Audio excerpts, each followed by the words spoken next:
The Berenstain Bears' trouble at school.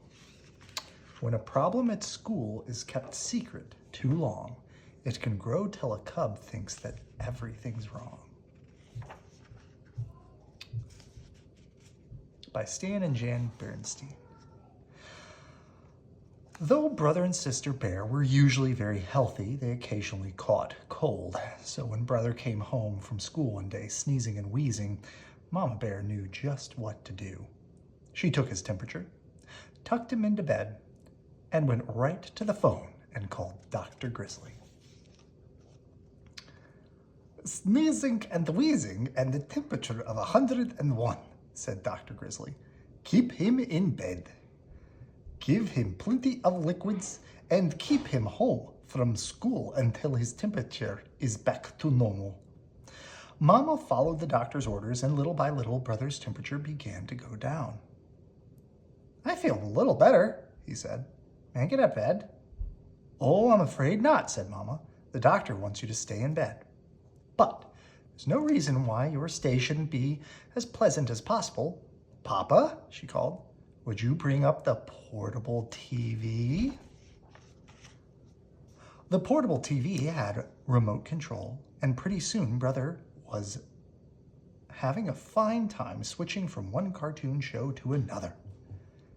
When he tired of TV, he got out his comic books, and when he tired of those, Mama brought him his dinosaur collection. There was no doubt about it. Except for his sniffles, Brother Bear was having a pretty good time. So when Sister Bear brought him home a folder of homework for him, he hardly looked at it. He was much too busy having fun. But while he was at home having fun, his fellow students at school were hard at work. In the classroom where his teacher Bob was teaching a new math lesson, they had learned to add, subtract, and multiply. And now they were learning to divide. On the soccer field where Coach Bruin was getting the team ready for the big game against Beartown, "Cousin Freddie," he called, "take brother's place at forward. He's out sick." "Yes, sir," said Freddie. This was his chance he'd been waiting for. It wasn't until brother was all better and ready to go back to school that he remembered the folder of work. "Ah, well," he thought, "I'll study it on the bus." But that's where he heard about Freddie and the soccer team. He was so upset he forgot all about studying. When Coach Bruin had extra practice during early gym, brother became even more upset. It wasn't easy watching Freddie take his place on the team. Then, when brother got back to class, Teacher Bob said, "I certainly hope you studied that work folder because we're going to have a quiz." "A quiz?" said brother. "On what?" "On division, of course," said Teacher Bob as he handed out the quiz papers. Brother might have managed even then. He was good with numbers and might have worked things out if only he'd been able to concentrate. But all he could think about was Cousin Freddie out there kicking field goals while he sat on the bench. The quiz was a disaster. Not only did brother get every problem wrong, but Teacher Bob wrote on the paper, "Very poor, must be signed by parent." Brother didn't know which was worse, the soccer mess or the quiz disaster. What would he say to Mama and Papa when they asked him how things had gone at school? He was so busy feeling sorry for himself on the bus ride that he didn't notice that Sister was coming down with a bad case of sneezes and wheezes. "Oh dear," said Mama when she saw Sister. "You caught brother's cold. Into bed with you." She and Papa were so busy attending to Sister that they forgot to ask brother how things went at school. And he didn't tell them. The next morning, when the school bus came, brother didn't get on the bus. He hid in the tall grass until the bus was out of sight. The squirrels and the bluebirds were puzzled. Brother was usually happy and cheerful, but not this morning. This morning he looked unhappy and angry too. "Phooey," brother shouted, kicking a stone. But kicking the stone reminded him of soccer, and that just made him angrier. The bluebirds took off and the squirrels scattered. "Phooey on soccer," he shouted, stomping off through the woods. Stomp, stomp, stomp. Grasshoppers hopped, toads stood stock still and pretended they were bumps on logs. "Phooey on school," brother shouted, stomping out of the woods. Pansies hid their faces. Ladybugs flew away home. And, he said, reaching into his school bag, Phooey on division. He had come to the top of a big hill and he took out the quiz, folded it into a paper airplane, and sailed it high into the air. The hill overlooked a swampy, overgrown bog. As Brother watched the quiz circle and swoop, he noticed something out of the corner of his eye, a familiar house at the edge of the bog. Grizzly Gramps was working on a ship model when he heard the knock. Gran was making cookies. They weren't expecting visitors, and they certainly weren't expecting Brother, especially during school hours. It didn't take long for the whole story to come out. Gramps and Gran listened quietly as Brother told them about catching cold, the folder of work, the soccer mess, the quiz disaster, the missed bus, and the paper airplane. "Come with me, young fella. I want to show you something," said Gramps. Gramps took Brother by the hand and led him deep into the bog. "There," he said. "That's what I want to show you."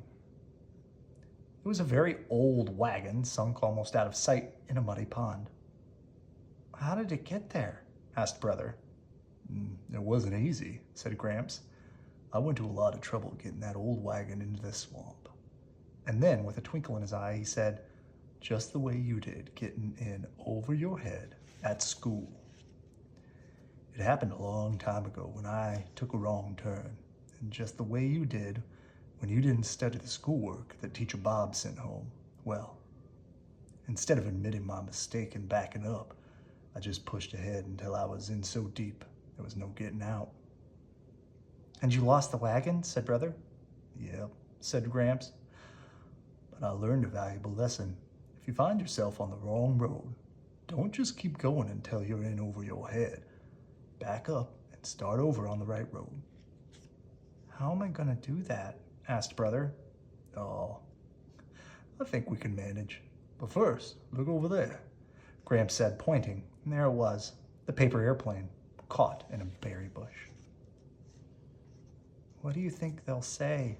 asked Brother later as they bounced along in Gramps' pickup. "We'll find out soon enough," said Gramps, pulling to a stop in front of the big tree house. "And let's not forget Gran's bag of cookies. They're her finest." Mom and Papa weren't exactly pleased when they heard about the big mess Brother had gotten himself into. But they didn't holler and pound the table either. Not even Papa.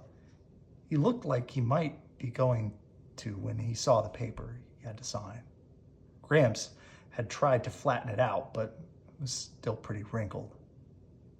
"What happened to this?" he asked. Oh, said Gramps. It just sort of got folded a bit.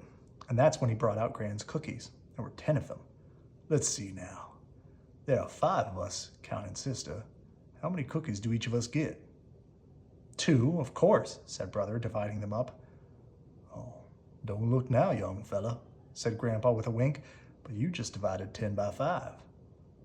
"Is that all there is to dividing?" said Brother. "That's all," said Gramps. "Come along," said Mama with a no-nonsense voice. "Where are we going?" asked Brother. "To school," Mama said as they got in the car. "But it's so late," protested Brother. "It's never too late to correct a mistake," Mama said, and off they went. Brother got to class just in time for a retest. The class hadn't done very well on the division quiz, so Teacher Bob was giving them a second chance. Brother really concentrated and did much better. And that afternoon, he got a second chance at soccer, too. It was the day of the big game against Beartown, and things weren't going very well. "Brother," said Coach Bruin, "I want you to go in for Freddie. I don't think he's quite ready for the first team." "Glad to help, Coach," Brother said as he ran out to the field. "You know what they say, it's never too late to correct a mistake."